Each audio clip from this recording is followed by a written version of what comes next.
السلام عليكم ورحمة الله تعالى وبركاته. سنقوم في هذا العمل بنشر أو سينوس 3 إكس. نريد أن نكتبه على شكل مجموع، أي نجعله على شكل كتابة خطية لينياريزاسيون.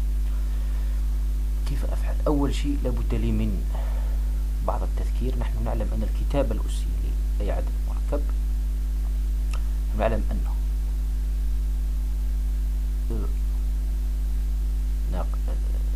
إي إكس أو إي تيتا وش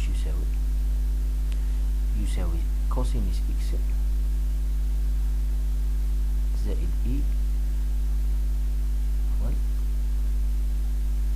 زائد إي في سينوس إكس أو تيتا. إذا كنت كتبت إي تيتا بالنسبة لأو ناقص إي تيتا ناقص إي إكس هو كوس ناقص إكس اللي هي كوس إكس، ونعلم أن سينوس ناقص إكس هو ناقص سينوس إكس، إذن تصير ناقص إي في سينوس إكس. لاحظ معي جيدا. بالجمع ماذا يمكن أن تحصل؟ أو إي إكس زائد أو ناقص إي إكس ماذا تساوي؟ تساوي 2 كوس إكس، ليس كذلك؟ ومنه كوس إكس كخلاصة ماذا تساوي؟ تساوي أو إي إكس زائد أو ناقص إي إكس طبعا على 2. هذه ديرها بين عريضتين.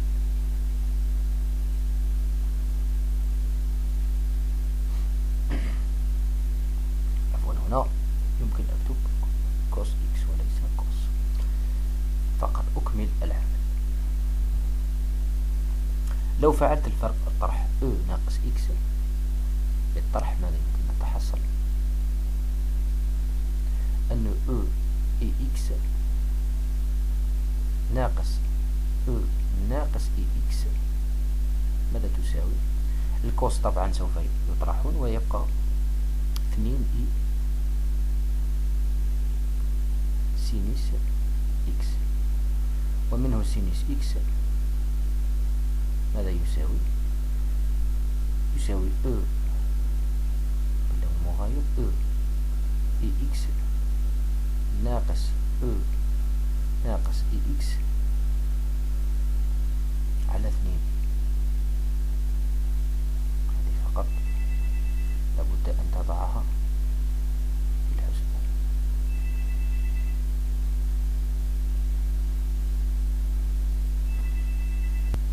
هذا لابد أن تكون في الحسبان. فقط كتنبيه هنا لمن أراد أن يقول لي مثلا سينوس مثلا 2 إكس، ماذا يمكن أن تقول لي؟ هي أو 2 إي إكس، تقول لي 2 إكس في إي فقط. إذا كانت تيتا تساوي 2 إي تيتا، إذا كانت 2 إكس صافي تولي إي 2 إكس أو 2 إي إكس. لو كانت غاما إي غاما إلى غير ذلك. إذا كان سينوس مثلا ألفا وشنو هو يساوي؟ هو إكسبونونسيال إي ألفا فقط. هنا هذه الألفا تبقى مضروبة في هذا المكان. لو 2 إكس صافي 2 إي إكس ناقص أو ناقص 2 إي إكس على 2. فقط كتنبه 3 سينوس 3 إكس هي إكسبونونسيال 3 إي إكس ناقص إكسبونونسيال ناقص 3 إي إكس على 2 إي عفوا مثل السينوس. وفي الكوسينوس نفس الشيء. لو قلت مثلا كوس 3 إكس سوف تقول لي مباشرة أنها إكسبونونسيال 3 إي إكس أو إي 3 إكس. الحقيقة 3 إكس مضروبة في إي مضروبة في 3 إكس، والضرب نحن نعلم أنه تبديل زائد إكسبونونسيال ناقص 3 إي إكس على 2 فقط. هنا هذه فقط كملاحظة، لكن سوف نقوم بالعمل هنا. سوف نقوم بمثلا تعميل هنا سينوس إكس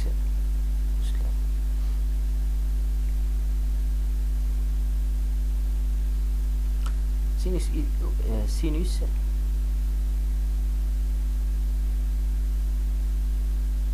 إكس أس 3. هنا القوة هنا قبل الإكس أو أفعل قوس هي ماذا؟ أولا سينوس إكس ماذا تساوي؟ هاي تساوي أو إي إكس ناقص أو ناقص إي إكس على 2 إي. هذه بالنسبة لسينوس إكس الكل أس 3 ليس كذلك. وتساوي ماذا؟ نحن نعلم أن أ ناقص ب أس 3 شيء معروف كلكم تعرفونه. أ ناقص ب أس 3 تطابقة شهيرة هي أ أس 3 ناقص 3 أ مربع في ب زائد 3 أ ب مربع ناقص ب أس 3. هنا موجب سالب موجب سالب، والقوات تترتب تنقص الأ وتزيد البي ثم تنتهي الأ ويأتي البي أس 3. فقط لكي أنشر العبارة هذه، أولا ونحن نعلم أن أ على بي أس ان هو أ أس ان على بي أس ان، لأن سوف أستعمل كسر وسوف أستعمل متطابقة. ونحن نعلم أيضا أن إي مربع يساوي ناقص 1. إذا علمنا هذه سوف نقوم بالعمل بكل بساطة، فقط لابد من التركيز أثناء العمل لكي لا تختلط لك الحسابات فقط. الآن سوف أقوم نحو هذه شيء راجعنا تساوي ماذا؟ أولا فقط نركز نستعمل شيء آخر، أن أ أس أم الكل أس أم أيضا كلكم تعرفونه أنه هو أ أس أم أن جداء. صافي كي نقول لك أو إي إكس أس 3 سوف تقول لي أنها أو 3 إي إكس مباشرة دون أي إشكال. إذن سوف أقوم بالعمل. انتهت القوانين التي يجب أن نعرفها. صافي أو إكس مكعب الأول صافي أو 3 إي إكس ليس كذلك، هنا 3 حذاري، بعد ناقص قلنا 3 مربع الأول 2 إي إكس، لأن أو إي إكس مربع قلنا تولي أس 2 اللي هي تولي في الجود، بعد زائد 3 عفوا لم أكمل 3 في مربع الأول في الثاني في حد ذاته ناقص إي إكس، ومن بعد زائد 3 في أو إي إكس والآخر مربع أو ناقص 2 إي إكس. لابد من التركيز فقط، ثم ناقص حذاري مكعب الأخير اللي هو ناقص 3 إي إكس. طبعا على ماذا؟ من يقول لي ماذا؟ كثير منكم أجاب على 2 إي أس 3. 2 إي أس 3 كلكم تعرفونها أن عفوا نعم 2 إي الكل أس 3 عفوا 2 إي الكل أس 3 تساوي 2 أس 3 اللي هي 8 في إي أس 3 وتساوي 8 في إي مربع في إي. 8 إي مربع هي ناقص 8 يبقى لي إذن على ناقص 8. أليس كذلك؟ نواصل العمل. ماذا يساوي؟ فقط لابد من ترتيب القوى. عندي هنا يا أس 3 هذا لاحظ معي جيدا هذه وهذه. لا فقط لابد أن أتحصل على هذا الشكل، لأني سوف أتحصل على مجموع وليس جداء. لكي سوف نستعمله في شيء آخر بعد قليل سوف أذكره. تلاحظ معي جيدا أنه تولي أو 3 إي إكس ناقص أو ناقص 3 إي إكس، ليس كذلك؟ ومن بعد ناقص 3. هنا عندي جود أ أس أم في أ أس أن، هاي أو راهي أس 2 إي إكس في أو أس ناقص إي إكس، نجمع 2 إي إكس ناقص إي إكس هي إي إكس، 3 أو إي إكس بكل بساطة، زائد 3 في ماذا؟ نفس الشيء في ناقص إي إكس في أو، لأن ناقص 2 إكس ناقص 2 إي إكس نزيد لها إي إكس واش تعطيك؟ ناقص إي إكس. صافي أو أس ناقص إي إكس. لاحظوا واش راني ندير، هذا الزوج هذا القوى جمعتهم هنا طاحوا لي، وهذا الزوج جمعتهم طاحوا لي. انتهت الأمر. على ماذا؟ على ناقص 8 إي فقط، وتساوي ماذا؟ تساوي ماذا؟ أيمكن أن أستخرج هنا 3 كعامل مشترك، تعطيك أو 3 إي إكس ناقص أو ناقص 3 إي إكس ناقص، بماذا أبدأ؟ من الأحسن ندير ناقص 3، يعني سوف أبدأ بإشارة أو إي إكس، سوف أجعله هو الذي يسبق. إذا هنا ناقص، لأن الناقص راهي ناقص 3 في الناقص باش تعطيني زائد، هذه زائد أو ناقص إي إكس. بدأ يتضح الأمر عندكم ولا ما موش يتضح؟ على ناقص 8 إي فقط. أنا عندي في القانون عندي على 2 إي باش نقدر نقول أي عدد 2 إكس ولا 3 إكس دوبا على 2 إي. صافي واش ندير أنا هنايا؟ صافي راح ندير أضطر أن أقول أن ناقص 8 إي، وشنو هو ناقص 8 إي؟ هو 2 إي في ناقص 4 فقط. صافي يمكنني أن أستخرج صافي 1 على 2 1 هكذا. إذا سوف أستخرج ناقص 1 على 4 كعامل مشترك. واش يقعد لي هنا؟ يقعد لي لتحت على 2 إي. صافي يقعد البسط على 2 إي أو 3 إي إكس ناقص أو ناقص 3 إي إكس. نوحد هذه الضربة بواحد أخير على 2 إي باش بدات تبان لي أحسن. ناقص لم أفعل أي شيء، يعني ما غيرش إشارة لأني لم أفعل أي شيء. ناقص 8 إي رجعتها ناقص 1 على 4 في 1 على 2. صافي ناقص تبقى نفسها 3 في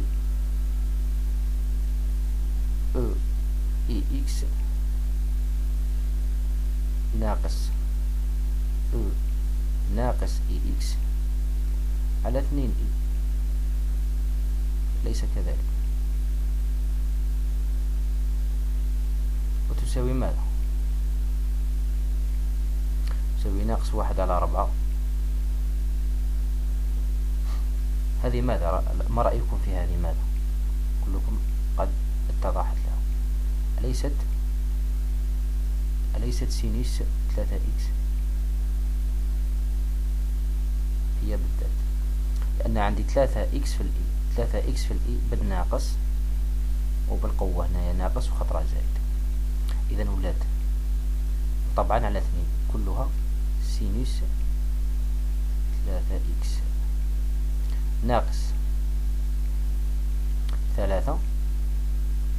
هذه وشنو قاع؟ هذه ما هي؟ هذه هي سينوس إكس فقط 3 في سينوس إكس. لو أستخرج هنا ماذا يصير؟ ناقص 1/4 سينوس 3 إكس زائد 3/4 في سينوس إكس بكل بساطة. لو فقط استخرجت 1/4 كعامل مشترك، يصير عندي 3 سينوس إكس ناقص سينوس 3 إكس، لأن سينوس 3 إكس مضروبة في ناقص ربع، صافي درت ناقص هنا. إذن هذه بكل بساطة سينوس إكس أس 3. سوف أكتبها هنا فقط. إذن سينوس أس 3 إكس رجعت كتابة خطية هي 1/4 في 3 سينوس إكس ناقص سينوس 3 إكس.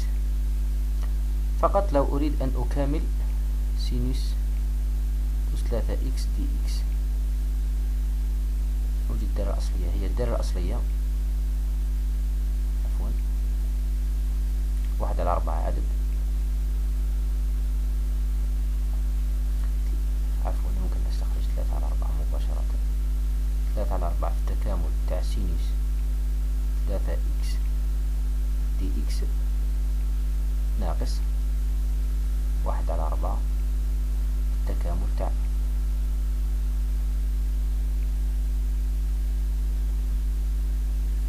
سينوس إكس، عفوا سينوس إكس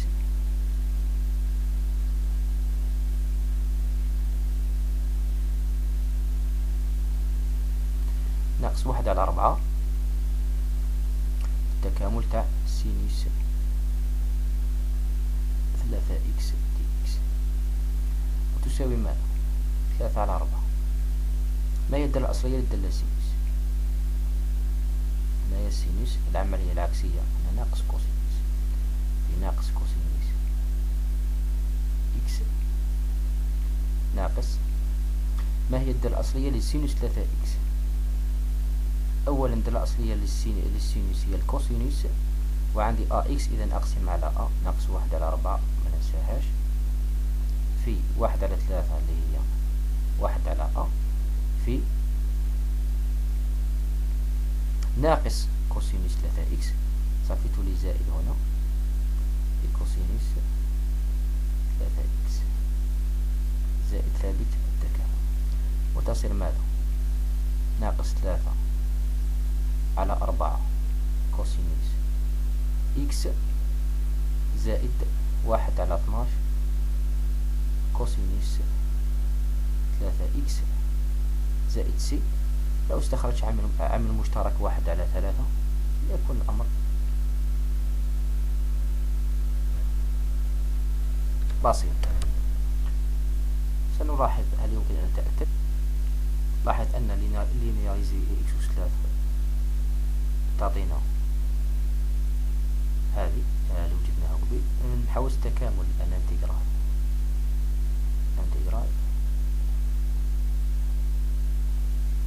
الانتجرال تاع واش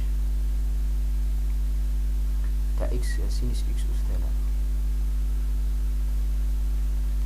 ساين إكس كل أس 3.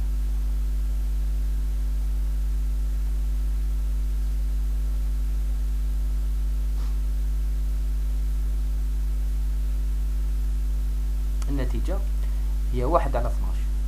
هو خرج 1/12 عامل مشترك. ما رأيكم أن نخرج 1/12 عامل مشترك؟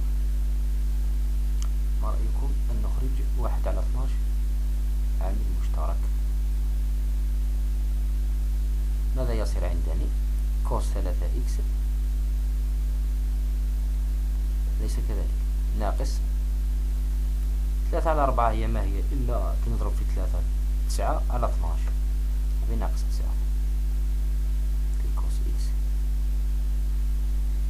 زائد سي. هل هذا صحيح؟ واحد كوس 3 إكس تجي واحد على كوس إكس ناقص 9. إذن كوس 3 إكس ناقص 9 كوس إكس زائد ثابت التكامل، وهو تمرين صحيح 100%. لاحظ لو شئت أن تكامل، يمكنك أن تكامل سينوس إكس أس 3 دي إكس وش يساوي التكامل تاع سينوس إكس في سينوس مربع إكس طبعا دي إكس. وش تساوي هذه؟ التكامل تاع سينوس مربع إكس في 1 ناقص كوس مربع إكس كلها دي إكس. أنشر تكامل تاع سينوس، عفوا هنا السينوس وليس السينوس مربع، سينوس إكس ناقص سينوس إكس في كوس مربع، أليس كذلك؟ دي إكس تساوي ماذا؟ تكامل تاع سينوس إكس دي إكس ناقص التكامل تاع سينوس إكس في كوس مربع إكس الكل دي إكس. التكامل تاع السينوس إكس ما هي ناقص كوس إكس، أليس كذلك؟ التكامل تاع السينوس قلنا ناقص كوس ناقص ما هي؟ تلاحظ معايا هنا، تلاحظ بلي التكامل تاع إي فتحة في إي أس ان، لأن السينوس تلاحظ هي فقط لاستخراج الناقص تبقى زائد التكامل تاع ناقص سينوس إكس بكوس مربع إكس دي إكس. تلاحظ بلي الكوس ما هي مشتقة الكوس؟ هي الناقص سينوس. مشتقة الكوس هي الناقص مشتقة، إذا راهي من الشكل إي فتحة في إي أس 2. ما هي دالتها الأصلية؟ هي إي أس 3 على 3، فبتولي ماذا؟ ناقص كوس إكس زائد كوس أس 3 إكس على 3 زائد ثابت التكامل.